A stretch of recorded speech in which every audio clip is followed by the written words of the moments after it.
All right, y'all. Professor Malik X here. Paul Heyman's writing on Monday Night Raw influence seems to be getting some good feedback from the fans. But there is still a lot that needs to be improved on Monday Night Snooze. Now, some say the shows might have gotten better. I haven't seen it because executive director of the brand or not, the roster is still boring and nothing to me personally is still exciting. But apparently there's one guy that seems to be getting a push from Paul Heyman because Paul Heyman likes him, which is, of course, and it's probably somebody, deserved. Guys like Ricochet and Bobby Roode are getting a bigger push, and Heyman seems to be careful not to burn through the same matches every week. That's an upside for once. Another name that's getting a push these days is Cedric Alexander. An African-American is getting a push.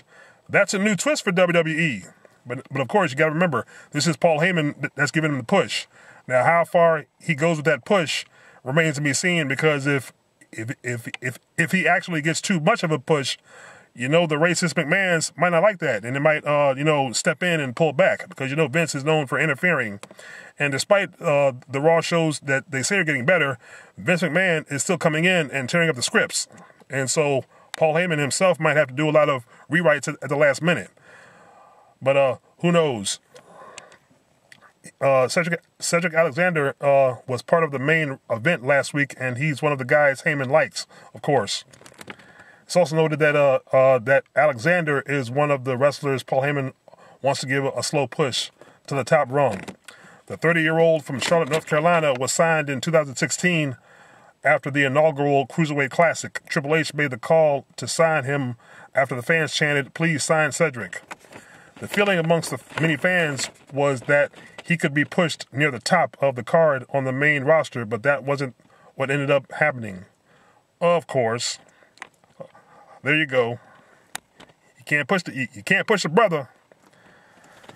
Up until recently, he's been an afterthought on 205 Live for most of his time with the company. Alexander, though, will challenge AJ Styles for the United States Championship on Sunday at Clash of Champions.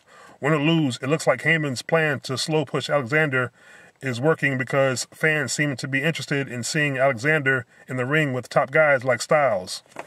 Well, it seems like Cedric Alexander is going to be the next Kofi Kingston. And that's a good African-American trend that needs to keep going. Let's push some minorities.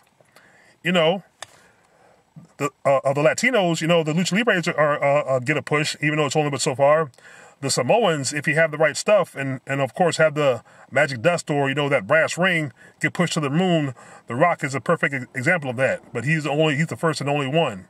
Roman Reigns, I guess you could say, is number 2, but he is The Rock's cousin. So whether his push is deserved, you be the judge of that.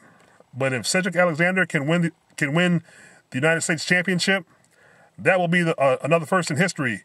You have a black world heavyweight champion and a black United States heavyweight champion. Let's keep it going. And hey, kudos and peace to Paul Heyman. Maybe Paul Heyman, unlike Vince McMahon, has an open mind. Let's hope that's the case. But let's hope also Vince McMahon doesn't step in and fuck it up, because he's known for doing that. Hey, this is the first positive upside for whack-ass wrestling entertainment in a while. And only time will tell. We'll see what happens this Sunday at Clash of Champions. Leave your thoughts and comments. Like, share, and subscribe. Peace.